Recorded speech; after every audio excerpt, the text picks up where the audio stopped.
The Stories from Real Life podcast is an independent production by Melvin E. Edwards.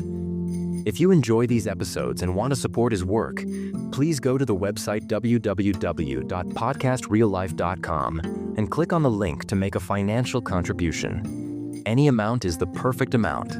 That's podcastreallife.com. Independent podcasters are modern-day storytellers. These are the stories of what makes us who we are. Please consider a donation today. If you cannot, that's okay. Just listen and share this podcast with others who might also enjoy it. Now go out and shine your light wherever you go. But first, enjoy this brand new episode of Stories from Real Life with Melvin E. Edwards.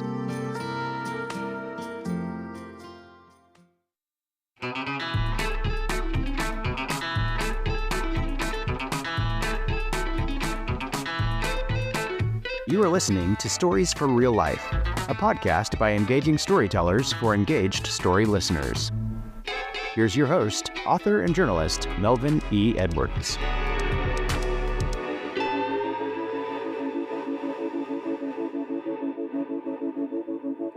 Hello again, and welcome to the special edition of Stories from Real Life. I'm your host, Melvin E. Edwards. Thanks for joining me on this week's storytelling journey. Our guest this week is me.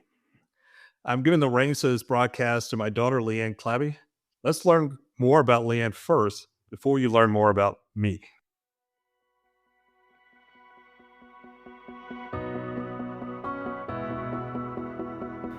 Leigh-Anne Clabby is the eldest daughter of Stories from Real Life host Melvin E. Edwards. This episode is being recorded on her birthday, and she asked to interview her dad as her gift. Leigh-Anne is a graduate of Jacksonville University in Florida, where she earned degrees in psychology and sociology after beginning her studies as a 17-year-old marine science major. She was also a member of the university's skeet shooting team at Jacksonville in 2012, when they finished third nationally in the Intercollegiate Championships in San Antonio. Leigh-Anne is married to Abe Clabby, and they have 2 young children. Let's join these two as they begin this conversation on this week's episode of Stories from Real Life.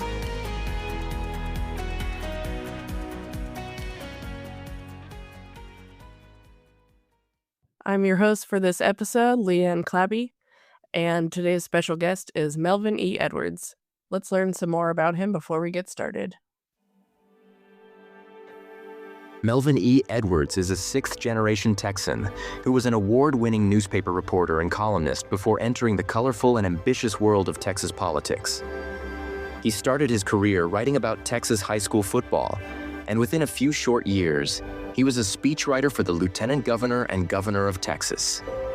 He has since written 2 award-winning books tracing generations of his Texas family back to its Republic of Texas days, making him one of the first African-American members of the Sons of the Republic of Texas. He has the rarest Myers-Briggs personality type in the world, INFJ, which could explain why he loves cowboy boots, hats, and baseball, and can imagine stories so big they make even Texas seem small. Let's meet today's guest, Melvin E. Edwards, and your host for this episode, his oldest daughter, Leigh-Anne Clabby. Your listeners know a bit about you as an adult, but let's go back to your childhood. What were some of your favorite things to do growing up? Well, it depends on how young you want to start. Because baseball from the age of 10 occupied most of my free time. But before that age, it was fishing and bike riding and just spending time with my dad. Whatever he was doing, that's what I wanted to do too. So I would say from probably kindergarten until 10 years old, we fished about almost every weekend. And I loved doing that. It was started out freshwater fishing in some little lakes and rivers in the greater Houston area. And then we started going down to the Gulf of Mexico and catching bigger fish, and I enjoyed that a lot more. To this day, I prefer saltwater fishing to freshwater fishing. But once I discovered baseball when I was 9 or 10, that was my obsession. I watched every baseball game. Growing up in Houston, I was an Astros fan. Watched every game, picked up a baseball, threw it with whoever was nearby, my dad or my friends. We played after school almost every day. we formed this little league in this field next to a church, and we called it the Churchyard League because we were original like that. And we played every day, no matter how hot it was. The summers in Houston were unbearable, but we still played. And sometimes there were only 2 or 3 of us, and we'd make up a game. But I was always one of the 2 or 3. I was sort of like Benny in the Sandlot. I was always the one who wanted to play no matter what. Yeah, baseball is definitely a big part of your life, and they definitely pass it on to the next generation because I remember going to games all the time as a kid. Yeah, I took you to your first game with just me when you were 10 months old. And I remember it was one of the last games of the year, and I thought you would last just a few innings, and I was prepared to have to leave early. But you slept for probably 6 or 7 innings of the game, which was a good thing because the game ended up going like 11 or 12 innings. Oh, wow. And by the time it ended, or by the time you woke up, it was like you were just now at the beginning of the game, I think, in your mind. So we were able to last through the whole game in your very first attempt. So that was a lot of fun. Nice. All right. There was a pretty significant age gap between you and your siblings, with them being 17, 16, and 12 years older than you. So by the time you were old enough to start forming memories, they were all out of the house, and you were raised basically as an only child. How was that for you, and how much freedom did you have as a child as a result? Well, I've always said that I was an only child, even though I had 3 siblings. And like you said, I basically grew up by myself from the age of about 6. And my parents were a little bit older than most parents of kids my age. And so they weren't as skittish as a lot of young parents might be. So I had the freedom to do just about anything. So I would ride my bike, and they had no idea where I might be. Obviously, this was pre-cell phone days. So the only real instructions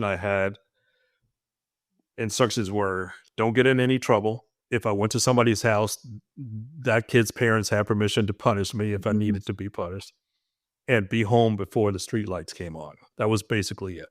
Everything else was up to me to decide, and I was a good kid, so I didn't get in any trouble. But still, my parents would have been, I think my mom would have probably been a lot more nervous if she had known how far away from home I would go some of those times.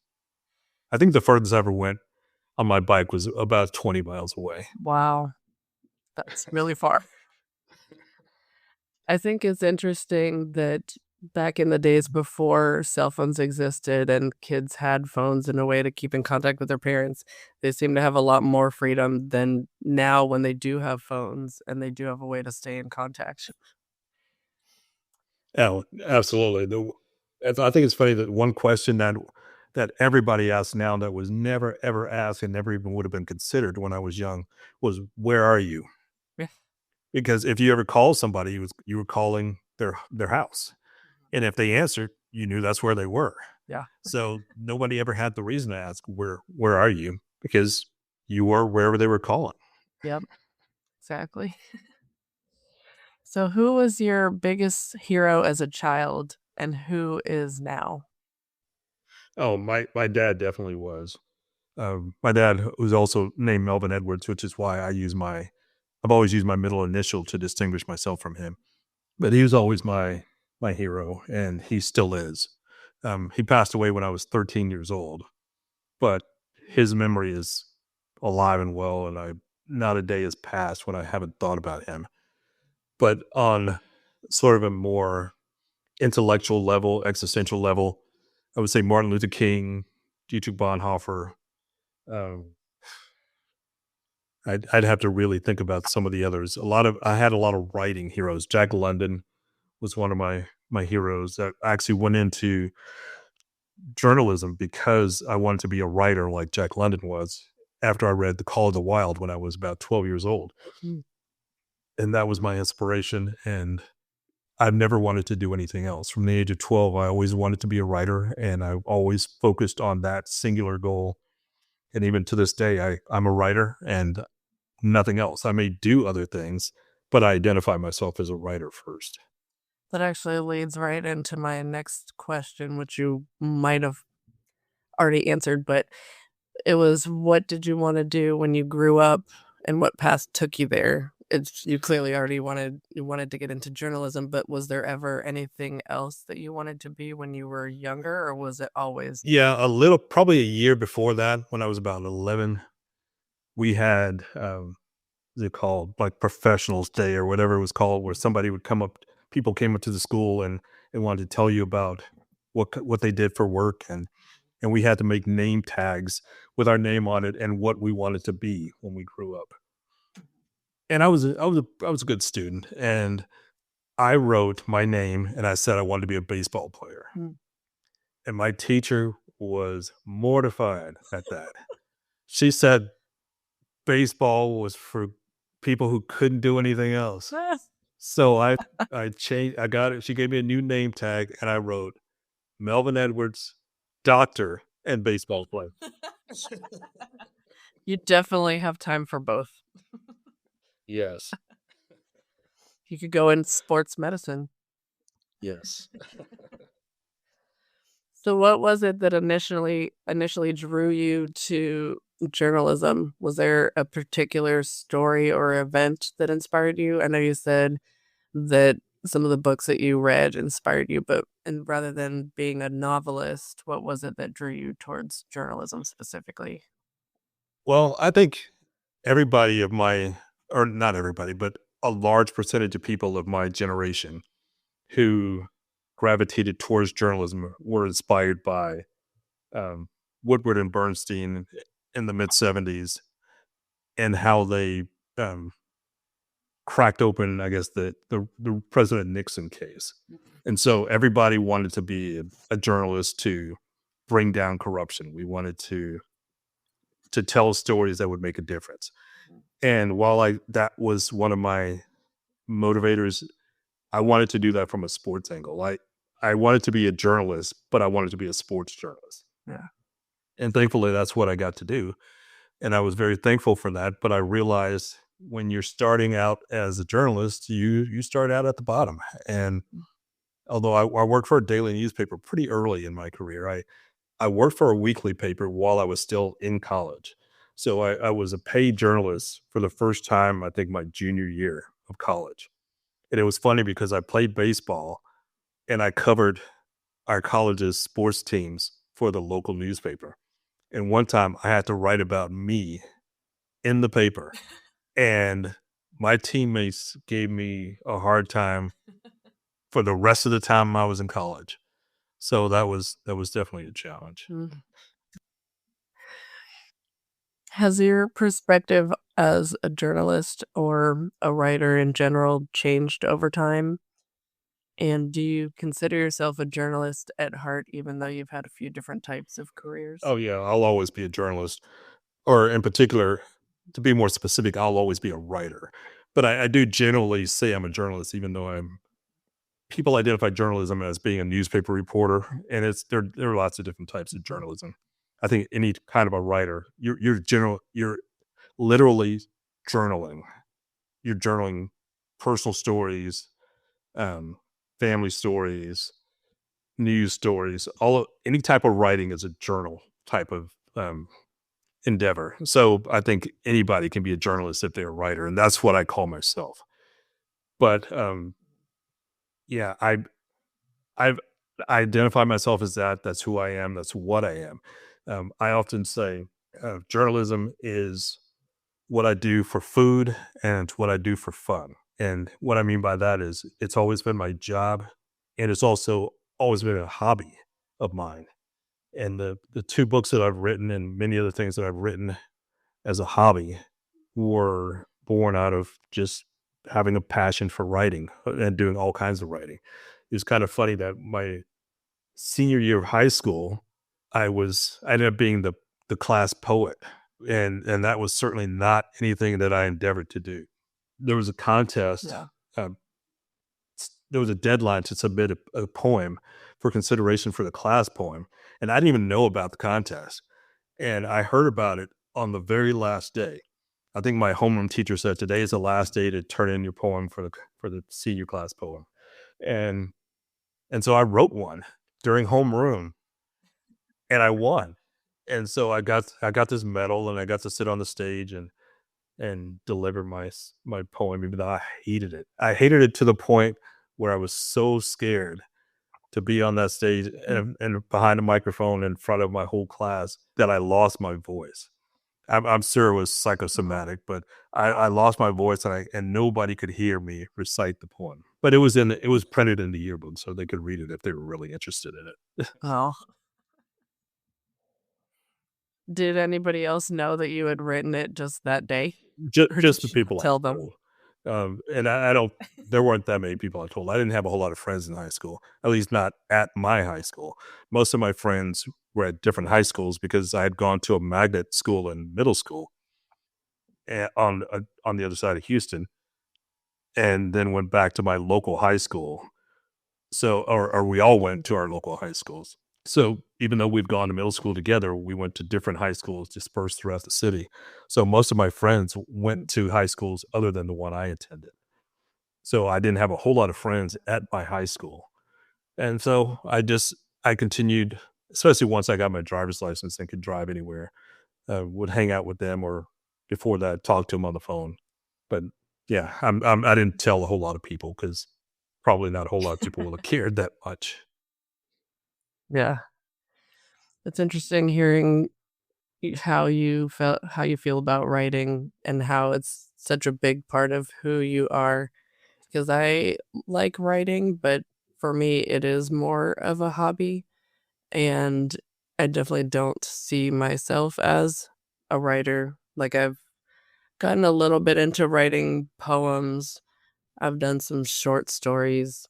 I at one point was trying to write a novel, but I did not get very far with that. But but I definitely don't identify as a writer. Like, it does not feel like this is who I am. But there are some parts of it that I do identify more strongly with. Like, it's a lot easier for me if I'm dealing with difficult emotions to get them out in writing versus in person, especially if it involves confronting someone about something or talking about how they may have hurt me or something like that. It's a lot easier to write it to them in a text or an email or a letter or something like that, because I feel like I can really get my feelings and thoughts out in writing more than in person. Yeah, I think that's pretty normal. It certainly is for me, and one of the reasons why I think writing has always been so attractive to me is because I'm an extreme introvert normally. People who listen to the podcast probably don't realize that, but I I keep company with myself most often and my inner thoughts, and I put them down on paper, and I write to get my feelings out. I write um, so that I don't forget things. I just constantly write, and it's essentially a part of who I am. So if I've got hard feelings, like you mentioned, I write those down and try to work on the emotions that way. If I've got a creative idea, I write it down. So just all types of writing are what I'm interested in, and it's what I've always done, and I'll probably always will do. Yeah. Well, let's shift to a different topic, which is one of your favorites, baseball. I know it's a huge passion for you. Some may even say a lifestyle. You mentioned a little bit about how that started, but can you elaborate more on that, please? You mean when I played? Is that what you mean? Just how you started getting into baseball in general. I know you mentioned you watched games with your dad, and just explain how that became such a big passion for Okay, you. yeah, my dad watched a lot of baseball games, and I either hated watching the games or I said I hated. I don't know which one. It was like teenage rebellion when I was like 8 years old. If my dad said he liked it, I said I did like it. But at some point, I started paying closer attention and got really attracted to it. And I hadn't ever gone to a game until that up to that point. And I remember he said it was during the off season. He said next season we're going to start going to games. And at that point, the the light switch flipped on for me, And I thought, okay, if I'm going to start going to games next year, I want to know everything I can about the games. So I started buying baseball cards and I memorized the backs of baseball cards, lots of baseball cards. So you don't know the baseball statistics for each player's careers on the back, and including the player's name, full name, when they were born, where they were born, and then their entire career statistics. So for that generation of player, I knew every player's middle name. I knew all their stats. I knew what they batted their rookie year. It became an obsession right away. And when I went to my first game, I'll never forget, it was on a Friday night. My dad and I went to the Astrodome in Houston. The Astros were playing the San Diego Padres. Dave Winfield was on the Padres, who was a future Hall of Famer. And the Astros pitcher that night was J.R. Richard, who was really big. He was 6'8", and pitching from the mound, he looked like a giant to me. And so I was slack jawed the whole time watching these players, and the Astros lost, but I had so much fun. And then the next morning we were going to go fishing like we normally did on Saturdays, and we got up early and went down to the Gulf Coast and went fishing. We weren't catching anything, and then I got up the nerve to ask my dad if we could leave, and he knew something was up because I always wanted to stay, no matter whether or not we were catching fish, because I just love to fish. And I said, "Can we go home early?" And he wanted to know why. And I said, "Well, the Astros are playing a doubleheader tonight, and can we go to the games?" And so he decided we could, and we went back home and cleaned up and went to the doubleheader, and they're playing the Padres again. They lost both games. So within a 24-hour period, I saw my first 3 Major League Baseball games, and I was hooked. And unfortunately, the Astros lost. They weren't very good that year, and they lost probably the first 10 games I saw in person. I was convinced it was because of me, and so I didn't want to go for a while because I thought I was the reason they were losing. And so I'd watch them on TV, and then they were still losing. So I realized it wasn't me; it was just the team. So I wanted to resume my obsession, and we lived so close to the Astrodome that when I got a little bit older, I could literally ride my bike there, and uh, and the tickets were so cheap. I remember, oh man, my dad signed me up for this organization called the Astros Buddies Club, which they still have today. And back then, it was like $4 or $5 for the whole season, and you get a pair of tickets to several games. Like the kid and the parent go to several games, and they were really good seats. They were like mezzanine level seats. And so I did that for a while, and then we went to other games. So that first year, I think we probably went to about 30 games. I was going to ask how much the tickets were then, if you remember. That's Well, cheap. I'm pretty sure the box seats were less than $10 each. And Wow, I wish they were. yeah, and That's the center field bleachers were, for a time, they were $1 for adults and 50 cents for kids. And then the price doubled when I was probably like 11 or 12. So it was $2 for adults and $1 for kids. But if I rode my bike to a game by myself, I would pay $1 and go in and see a game, sit in center field and just watch the game. And when they closed the Astrodome or stopped playing baseball in the Astrodome before they moved to the current location, the last season there was 1999, and even then, center field seats were only, I think, $3. So it was very affordable. nice. If you had the opportunity as a young man to become a sports announcer for the Astros or to be recruited as a center fielder for the Astros, which would you pick? That is an impossible choice. I don't know what I would do because my goal was to be an announcer for the Astros. When I was in college, I knew I wanted to be a writer, but I wanted to be a radio broadcaster too. And it took me a while to narrow that down. Actually, my first semester, maybe my first year, I majored in mass communications, and then I chipped it down to journalism. But I still took a lot of radio classes. in broadcasting classes. I wanted to be a baseball announcer, but I only wanted to be a baseball announcer if it could be for the Astros. So I knew the odds of that weren't all that great. So I had to make sure I prepared myself to be a journalist. But right after graduation, I got an internship in the Astros public relations office. And I had a chance to meet the general manager at the time. And when I was introduced to him, I said, by the way, I play center field. And I was hoping he'd say, oh, we need a center fielder. Why don't you come play? And unfortunately, that didn't work. I need to. I was convinced I could hit a major league fastball, but I was also convinced I could not hit a major league curveball. So my chances of making it were not in my favor. Well,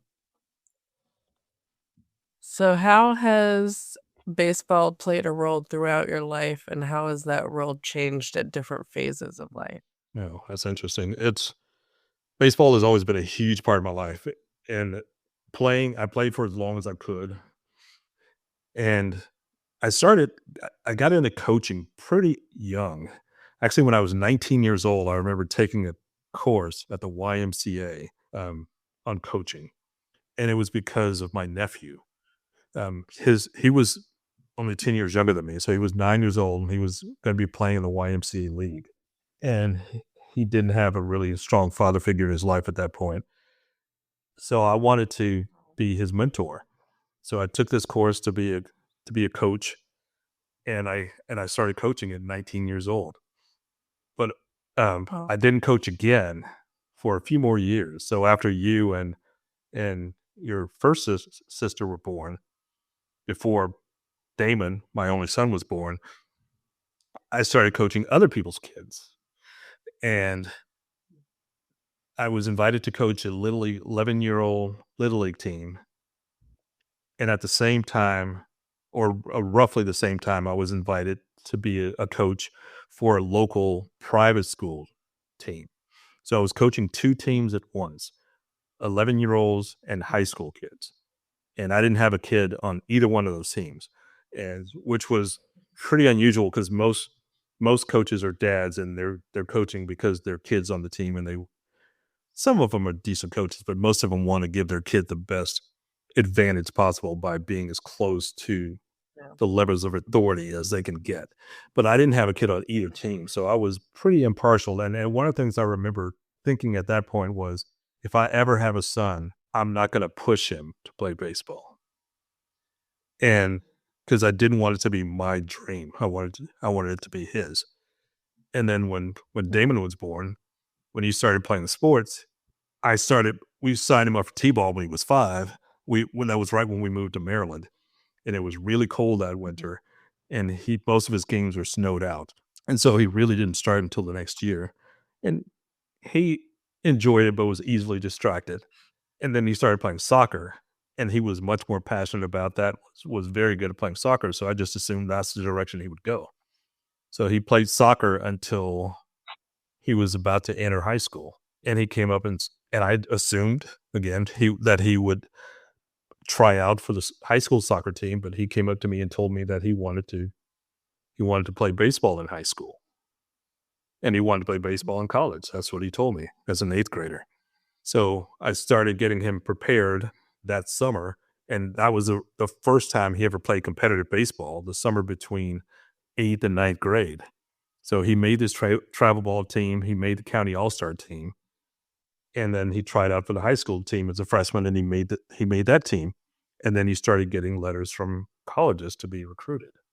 And unfortunately, along the way, he suffered several injuries that curtailed his career, but he was recruited to play in college at Elizabethtown College in Pennsylvania, and he went there and majored in mechanical engineering. And the baseball career didn't work out because of the injuries, but he got a degree in engineering, and he's doing very well today. So baseball helped him decide where he wanted to go, and then his mind got him through that and to where he is now.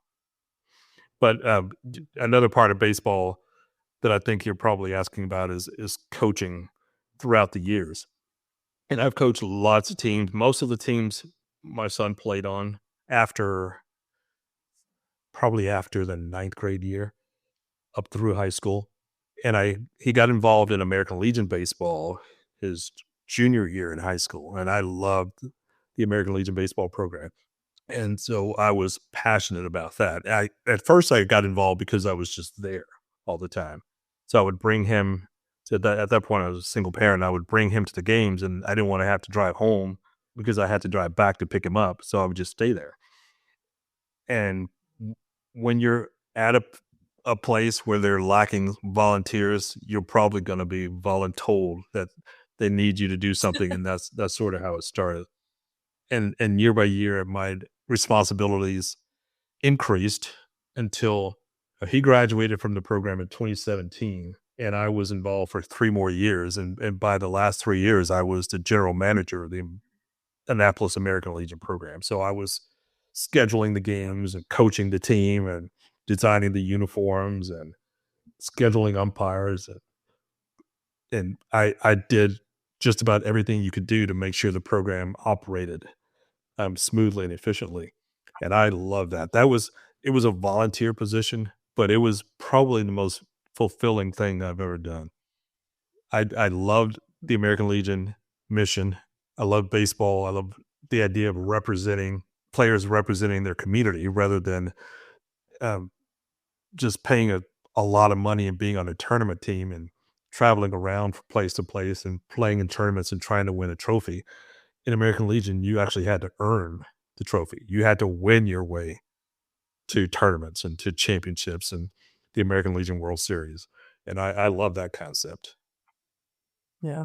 I remember when you organized an event for their anniversary. I forget the details, but I remember they had a big anniversary coming up and they didn't have anything planned for it. So you put together a big event for that. Can you talk? Yeah, that was the 100th anniversary of the American Legion. So not American Legion baseball. That's actually coming up in 2025, but it was the 100th anniversary. 2019 was the 100th anniversary of the American Legion organization, which ironically started in France. It started for veterans from World War One. So around the end of World War One, Teddy Roosevelt Jr. started the American Legion while he was stationed in France around the end of the war. Obviously, brought it back to the states, and each state had an American Legion department, and then there had been. It's funny how even today we talk about how lazy kids are and how they play video games and they're out of shape, but even without the distraction of video games back in the early 20th century, there was a concern that young people were out of shape. And so um, the term the doughboy, we think about the Pillsbury doughboy, but Europeans called Americans doughboys because they thought they were so fat and out of shape. And so the American Legion decided they needed to try to do something to get young men into better shape. So they started the American Legion baseball program so that they would have competitive recreation during the summer, thinking that would help them stay in shape during the off season from high school. Of course, there was still a society where a lot of young men worked on farms, but clearly we were becoming more urbanized. Not enough. and there was less physical exertion. So the baseball program grew from there and is still around today.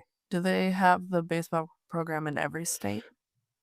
I don't know. They can, but like in Texas, for instance, last year there were only 5 American Legion teams in the whole state.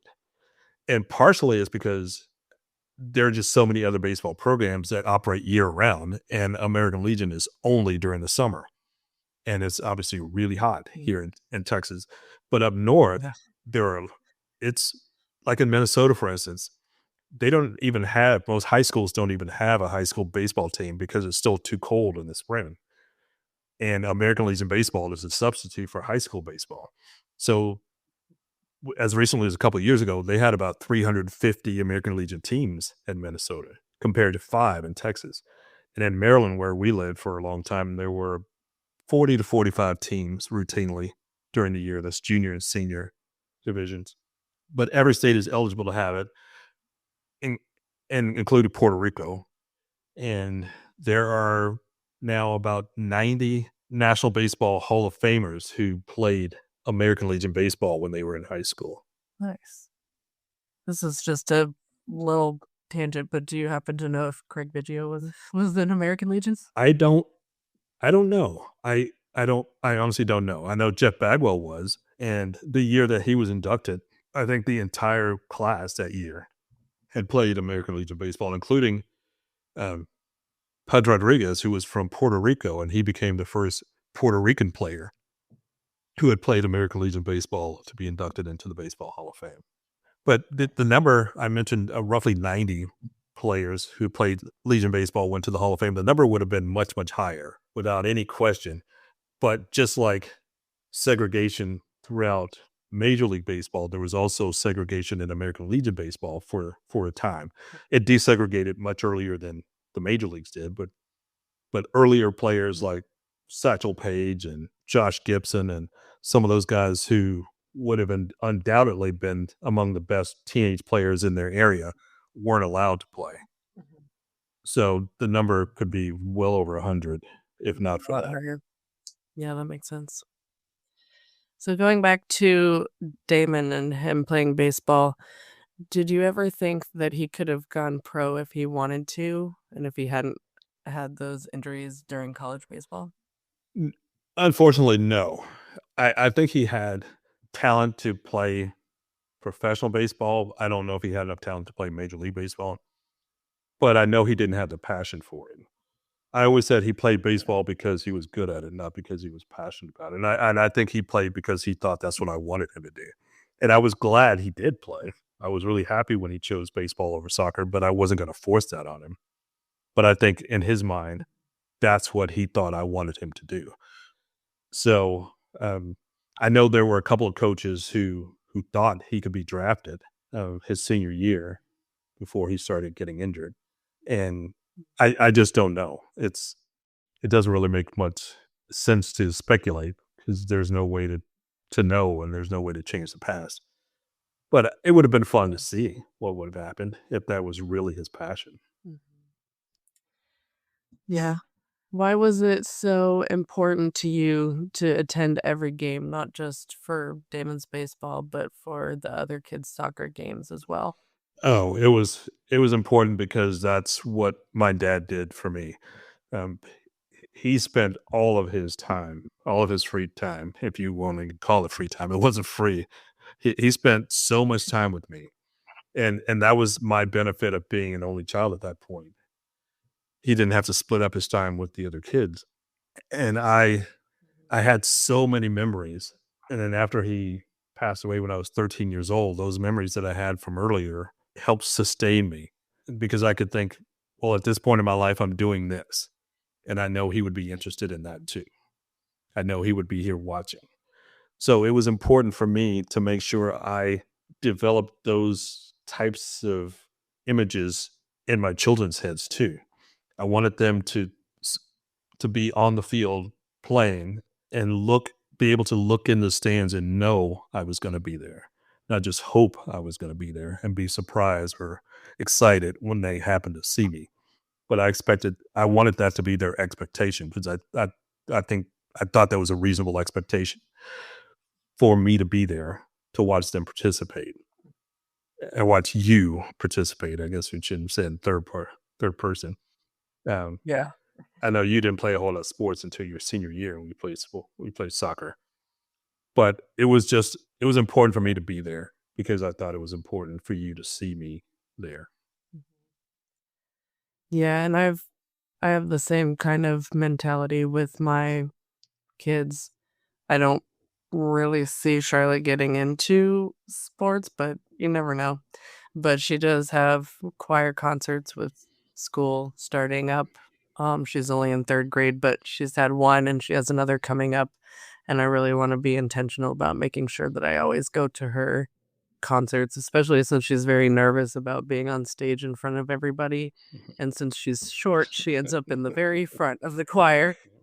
And so I want to make sure to be there and be sitting close enough that she can see me when she looks out.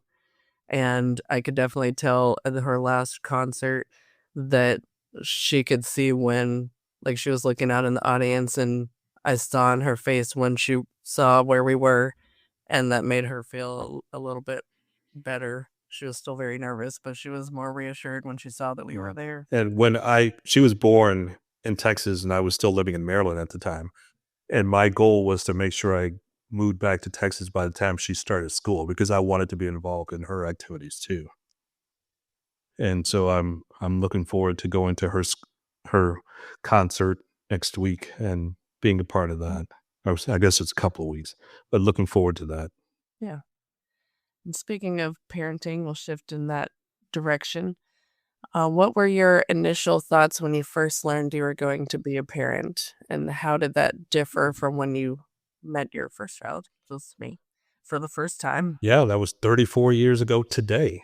So happy birthday, by the way. I can remember exactly what I thought when I found out I was going to be a parent. I was scared to death. I was scared to death. Your mom woke me up like 3 o'clock in the morning to tell me she had taken a pregnancy test and she was pregnant, and I couldn't go back to sleep. And I was a newspaper reporter at the time, and I had to be in the office early.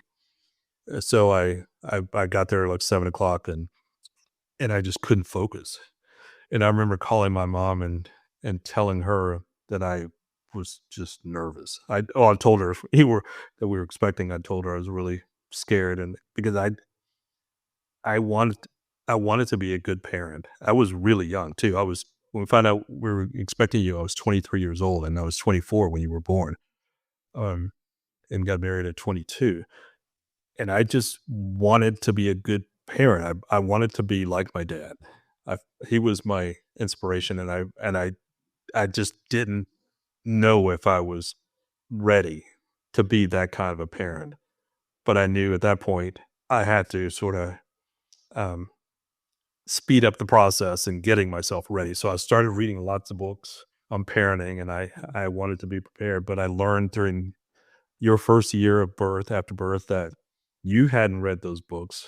And so you weren't necessarily the same as the kids that I had read about. So I had to adjust my expectations.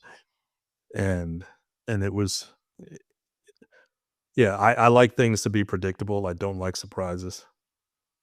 So that was another challenge for me.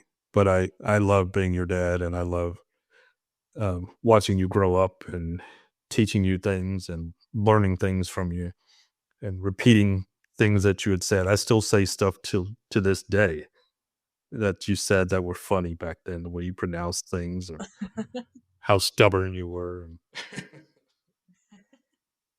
I bring them up so fast too.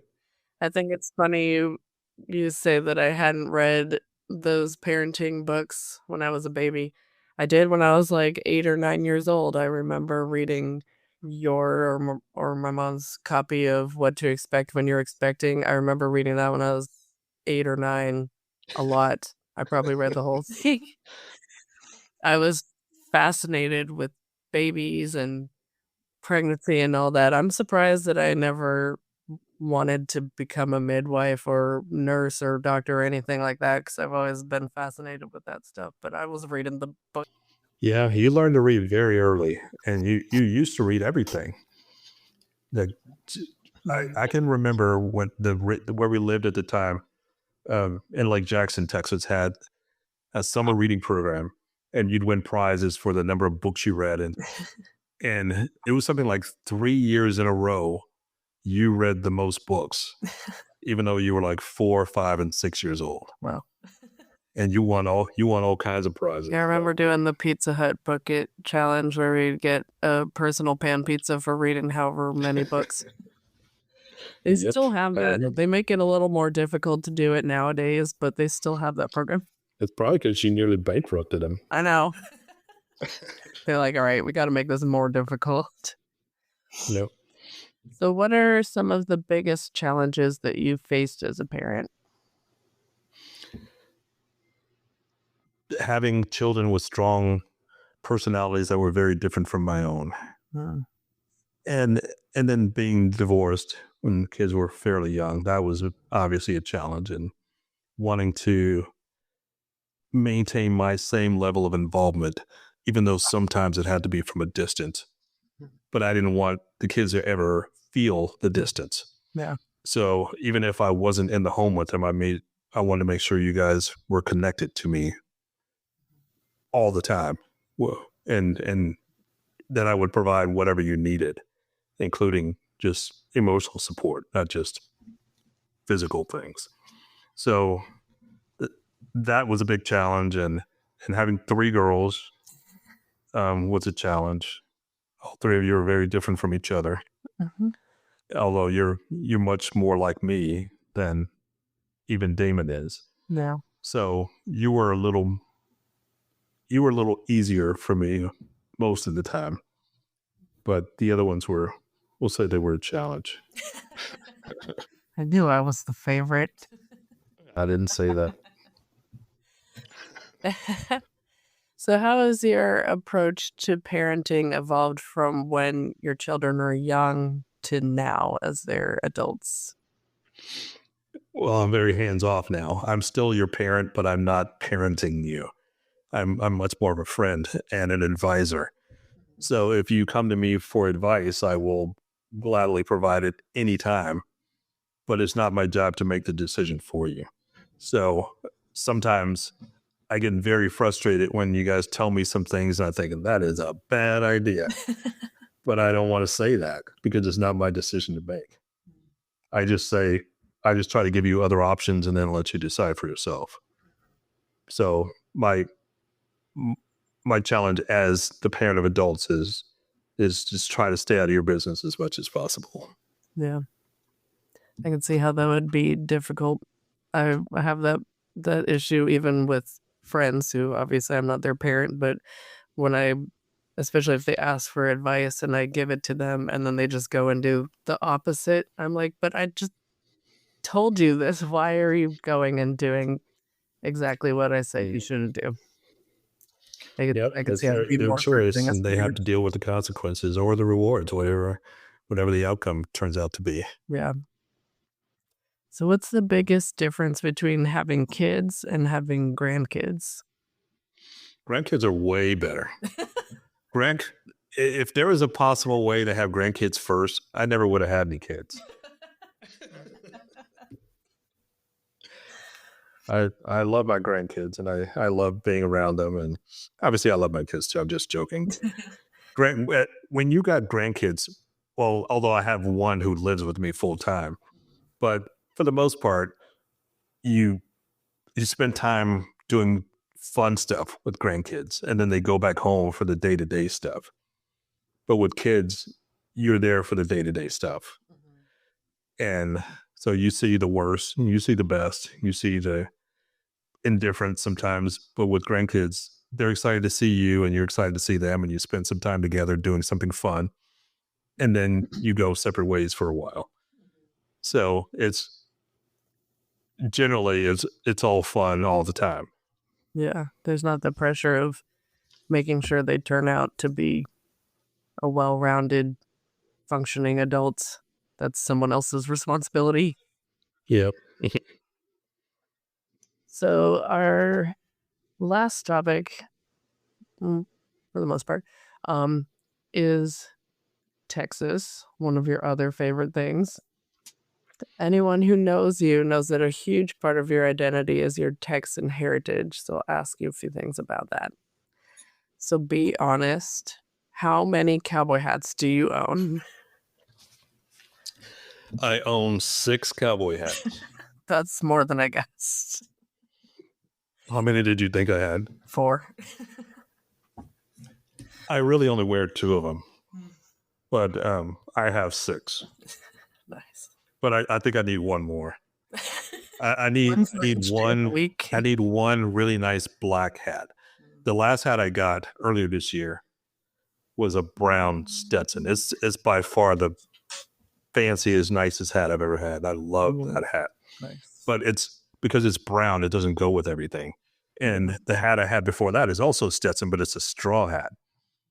And it's white. And it goes with It goes with just about anything, but it's not a fancy hat. Yeah. So I need a fancy black hat so that I could wear it with a suit or a tuxedo if the occasion arises. Yeah. But I do really like my brown Stetson because most people don't have a brown hat. It's buffalo hair. Ooh. It's fancy. It was a gift, and I love it. Nice. Yeah, you need one for every occasion.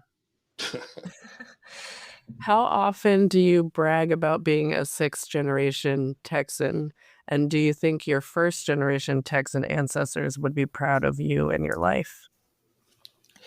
I don't brag about it very often, except on social media when there are people who are knuckleheads, as I call them. When I say something negative that happens in Texas and they're transplants who've probably been here for 2 years, and they say things like, well, if you don't like it here, you can leave. And so my unanswerable response is, well, I'm a sixth-generation Texan. I have deeper roots than you'll ever have here. So if anybody needs to relocate, I'm not the one. So that's about the only time I'll say that. Yeah. But for my first generation Texans, Louisa was second generation. Elvira and Isaac Blayton, who we talked about on a recent episode with one of my cousins. I hope they would be proud of me and other descendants. They certainly paved the way and smoothed out some of the rough roads and gave us an opportunity and gave us the persistence to continue through a lot of generational struggles. Mm-hmm. So I think they would be pretty proud. Yes, I think so too. How do you define Texan hospitality? And is it really about friendliness or just a clever disguise for sarcasm? I don't really know if there is such a thing as that anymore. There used to be. That was one of the things I used to be the most proud of. Like, I worked in the Texas legislature for 5 years, and I was a speechwriter for about half of that time. And I was really proud when we passed what was called a Good Samaritan bill, because there had been some people who were doing good deeds for people who were helping somebody on the side of the highway, and some unforeseen tragedy took place or unforeseen accident happened where somebody has a blowout tire and you stop to help them fix the tire, and then the car falls off the jack and does more damage to the car. And I was really proud of helping craft the bill that was the Good Samaritan bill, because I thought that, well, I know that opened up more opportunities for people to do more good deeds for people without having to worry about unintended consequences. Mm-hmm. And so I think that's what Texas hospitality traditionally has been, willing to reach out to a neighbor and help a neighbor, because at the very least, even though we had lots of other differences, at the very least, we knew we were Texans. And being a Texan has always been a source of pride for most people. Unfortunately, well, maybe not necessarily unfortunately, but the difference now is so many people are moving to Texas from California and Washington State and other places who don't have that same perspective. They're coming here because of a perceived ideological connection. So it's much more individualistic rather than communal. So I don't think the traditional idea of Texas hospitality exists in the same way, not on a widespread level like it used to. Yeah. Yeah, I can see it. And I see what you mean. I see it sometimes, but I see what you mean about it seeming more individualistic now than it used to be. Like, I remember as a kid, which this also seems like it's the times changing as well as what you were describing, but I felt like I knew my neighbors a lot more, like playing with the neighborhood kids and stuff. Nowadays, it feels like our neighborhoods are a lot like how apartment complexes tend to be, where you just go in and out of your house and don't really interact with neighbors that much. Like, I'll see kids playing out in the street some, but I don't really see the adults that much. I just see them going straight from their car into the house, and people don't really hang out outside and interact with each other that much. And it seems like they used to more in the past. And it doesn't seem like people are as interested in trying to get to know their neighbors and become friends and hang out and have communal stuff as often. I have just a couple more questions. The next one, kind of a funny one. It's describe the look on your face when someone suggests putting ketchup on a tamale. It's just silence, just like you just heard. Like there's nothing to say. There's no expression that fully it doesn't fully grant an image into what my mind is thinking at the time. So there's no emoji. That would be the emoji with the mouth just straight across. Like there's no emotion at all. Just sadness. They just have to leave. It's just sadness. Sad for them. Yeah. Disgust for me. I wouldn't be able to watch them eat it. So the two closing questions I have are more focused on you. What is something most people don't know about you? Oh, that's probably a long list of things. There are lots of things people don't know about me. I don't know what they don't know that I'm willing to tell. Although if they read my books, I open myself up quite a bit in my books. So like I mentioned, I'm an introvert, and I'm also very introspective. So I think a lot about details and making pieces fit together, making sure things make sense, at least to me. And so a lot of people think that's a waste of time, and I should just take things at face value. But that's just not my personality. If it doesn't make sense to me, it just doesn't make sense. And again, to me, I'm not saying it is unreasonable for somebody else to believe whatever the pieces of information they have available make up the whole story. But for me, it's harder for me to accept that. So if something doesn't, if pieces don't fit together, if something doesn't make sense, I will spend lots and lots of time trying to make it make sense before I dismiss it. And I won't believe it until it makes sense to me. Mm-hmm. Nice. So, all right. What lessons have you learned in life that you hope to pass on to your children and grandchildren? And what do you hope to be remembered for? Well, I guess the biggest lesson I want my children and grandchildren to know is that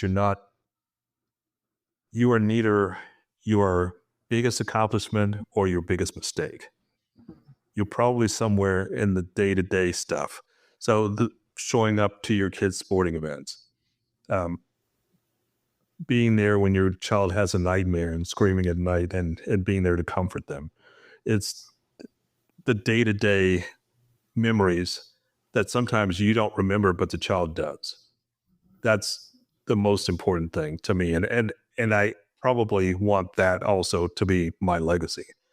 I want all of my children, all four of my children, and my 2 stepchildren and my 4 grandchildren to know that if they ever need anything, they could call me. I may not be able to provide it, but I'll try to figure out some kind of solution that will be to their satisfaction. And I'm always there for my family when they need me. And even when they don't need me, I'm still there. But I just want to provide a sense of comfort for my family to know that they never had to wonder how I felt about them, never had to wonder if I love them, because I do, and never have to wonder if they can come to me with a problem or if I will accept them if they're a difficult person or being difficult at a particular time, that my love is unconditional. So I've always said to you guys that there's nothing you can do, there's nothing good enough you can do to make me love you more, and there's nothing bad enough you can do to make me love you less. So I love you the maximum amount all the time. and it's unconditional. It doesn't depend on what you do. It's who you are. Yeah. I always liked that you said that, and I was going to say another thing that I always liked that you said is you'd always write this in like birthday cards and letters and stuff, is that you've always loved me and you always will. And I've always liked seeing that over and over in things that you would write to me. Feels very Well, it's true. I've personal. always loved you and I always will. Yeah. Yeah. Well, that seems like a good way to wrap up this episode. So that's it for this week's episode of Stories from Real Life. Join us next time for another great storytelling journey. Until then, don't forget to shine your light wherever you go. That was Stories from Real Life. Join us again next week for another great storytelling journey. See you next time.